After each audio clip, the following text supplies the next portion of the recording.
A proposal in Florida would ban cities and counties and other municipalities from passing anti-landlord laws and leave it up to the state to determine what those should be. I'm Tony, and this is Real Estate Investing and Landlord News. All right, so I have an interesting article for you today, and it's coming out of the state of Florida. So there have been different proposals in different cities, different counties throughout the state. Some of those places being more progressive, more left leaning, and more anti landlord. And those proposals have been everything from rent control to strong eviction protections. Basically, a lot of anti landlord and anti property rights stuff has come out of these cities, right? And they've passed some of these laws. And I personally, I find it ridiculous that here you can be in a state where the majority of people, they believe strongly in property rights. They believe strongly in, being pro landlord and, letting landlords do what they need to do in order to rent their properties. Yet then really far left-leaning progressive city steps in there and they're like, no, we want rent control. We want all the failed policies that, they have up in cities like New York and in places like California. And you know what? The state of Florida, the politicians there, they say, enough of that. We're going to attempt to pass a law here that says that, hey, all landlord tenant rules have to come from the state, not from these local municipalities. I agree with that. Okay. Now, the bad thing is if for some reason the entire state legislature changes and they start going to the far left. But I mean, at that point, it's too late, and it's time to abandon ship. Okay, but for now, hey, common sense says that we don't need a little island of progressivism within the state of Florida that says, oh, we got rent control, we've got strong eviction protections, we're giving free housing away to the homeless and all. No, we don't need all that junk. Okay, let's set the landlord tenant rules at the state level because all these little cities and all that, right? They are interconnected, and what hurts one of them, and what it basically needs to be set at the state level. Okay, it needs to be set in a way that there's a uniform set of rules that landlords can abide by. Like even when you're talking about a metropolitan area like Omaha, Nebraska, there are multiple cities, multiple suburbs. I invest in the city of Omaha as well as the city of Gretna, and those are in two different, city limits. They're two different counties, and they have two different sets of rules. Like Omaha has property inspections and rental registration, and Gretna does not. So unless you know all the rules for the places you're investing, it's very hard to keep up with all this stuff, and I think a lot of landlords are similar to me in that, hey, we don't necessarily invest solely in one little place. So before I get into the article, go ahead, hit the like and subscribe button, maybe leave a comment down below and let me know what you think. Do you think it's a good idea for the state of Florida to say, hey, local, cities, counties, municipalities can no longer set their landlord and tenant laws, and that all the laws have to be coming from the state? You think this is good or bad? Okay. Now I can see mostly good in terms of we're not going to have these little fiefdoms, where people are making up their own rules. No matter how crazy they are, they should, they can come up with insane rules. Okay, we've seen also, I cover all the insane rules that every little city and county in like California has come up with. That's why you have 20 different eviction moratoriums going on. Okay, it's insane. And we just need, if it was just the state saying, okay, the entire state is under this set of rules, then it would be so much easier for landlords. So anyway, let's get into this article because it's quite interesting.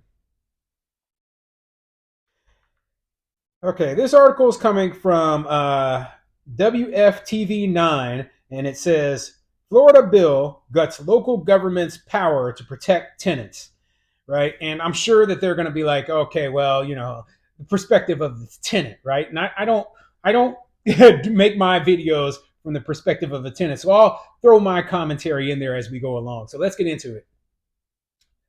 A bill filed by Republican lawmakers in Tallahassee would gut any protections offered to tenants by local governments, instead shifting all authority over landlord-tenant relationships to the state. The bill, SB 1586, preempts all municipal and county regulations regarding landlords, including the process a landlord uses to approve tenants, security deposits, landlord and tenant rights and responsibilities, and disclosures.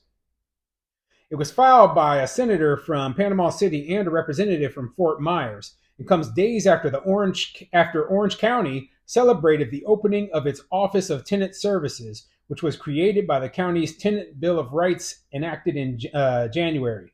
The Bill of Rights, along with a rent control measure struck down by a judge, came in response to soaring housing prices that began in 2021.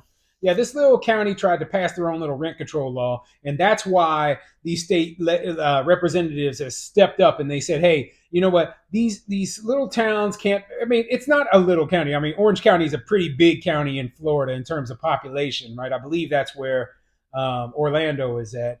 But yeah, don't quote me on that. I'm not from Florida, but the point is, right, that when they pass their own little laws and their own little rules and regulations, it undermines all the rules the state sets up, right? The state set up, hey, we're trying to make sure that people have their property rights. We're trying to make sure that landlords aren't screwed over. And then the county comes in and they're like, well, listen, we're going to put all those rules and regulations in place that you didn't want. Well, you know what? That doesn't benefit anybody, okay? It doesn't.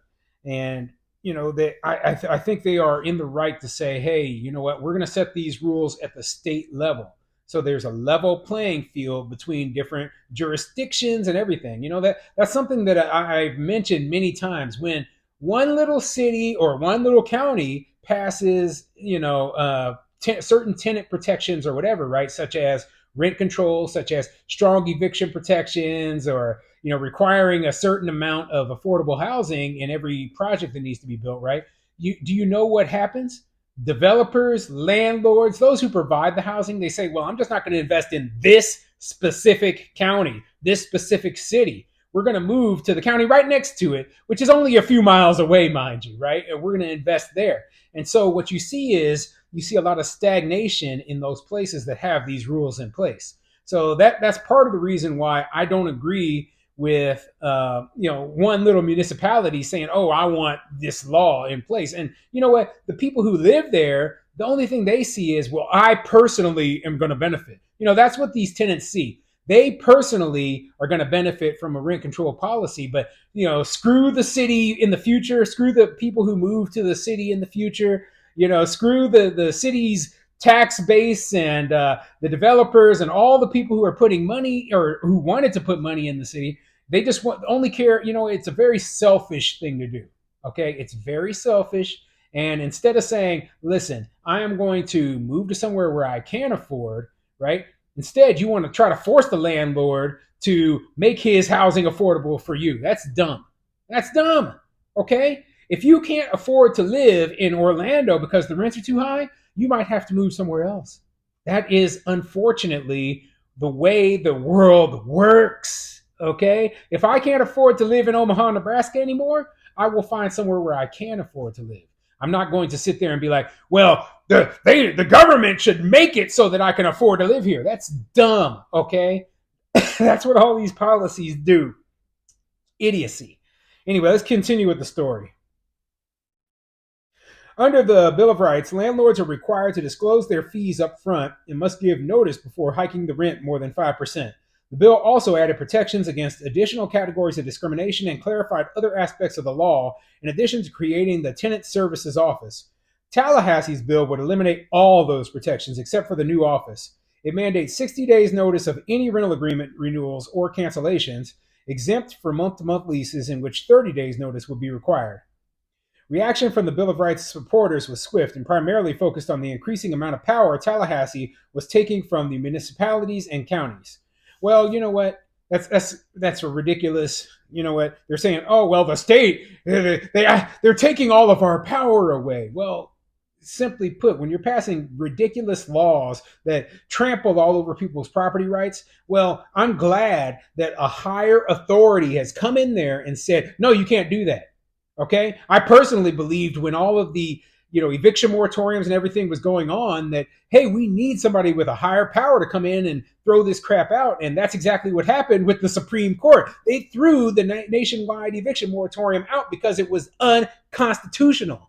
Okay, so sometimes that's what's necessary, because these people, they have good intentions, but they don't look at the negative consequences and the things that will happen to the landlords who are suffering through trying to, participate in your ridiculous programs. So yeah, I agree with the state stepping in there. I do. Okay, and I'm not in support of far, they're basically radicals. They are radicals who are pushing socialist policies in order to, keep housing affordable. Well, that is a ridiculous notion.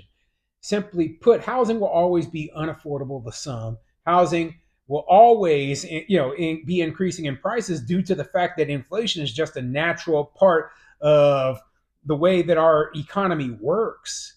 Now, yeah, inflation is super high right now, but when you tell landlords their rents are capped, guess what happens? Suddenly, you know what, our bills, they don't cap our insurance bills, they don't cap our utility bills, they don't cap our property taxes. You know what, the county's still charging us higher property taxes. They don't cap any of our expenses, what we have to pay our employees, what we have to pay our property managers. They don't cap, what we pay our lawn guy. They don't. Okay, the only thing they capped is how much profit we could take in, or how much money we could take in, not even profit. And that makes our profit go down. And if it goes down low enough, there's going to be a lot of landlords exiting the business.